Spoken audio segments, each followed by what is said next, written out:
3 conseils justement pour quelqu'un qui veut débuter à investir, assez facile et assez concret à mettre en place. Donc là on parle vraiment pour les jeunes cadres qui n'auraient pas forcément un capital de départ mais Exactement. qui souhaiteraient quand même investir.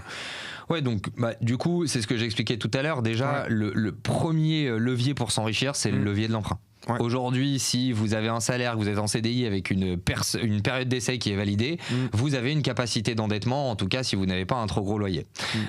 Cette capacité d'endettement, encore une fois, c'est de l'argent qui n'est pas à vous. Vous empruntez de l'argent à la banque et le crédit est remboursé en grosse partie par les loyers. Alors si on met tout bout à bout, c'est-à-dire les charges, la gestion, les impôts générés par les loyers qu'on perçoit, etc., il y a peut-être un petit effort d'épargne mensuel à sortir, voire parfois pas forcément, si on fait un très très bon investissement et qu'on a de très gros loyers par rapport au prix d'acquisition. Donc déjà la première chose à faire, c'est justement d'aller voir sa banque ou d'aller voir des personnes comme moi pour vous les conseiller justement sur ce type d'investissement où finalement vous créez un patrimoine à partir de rien.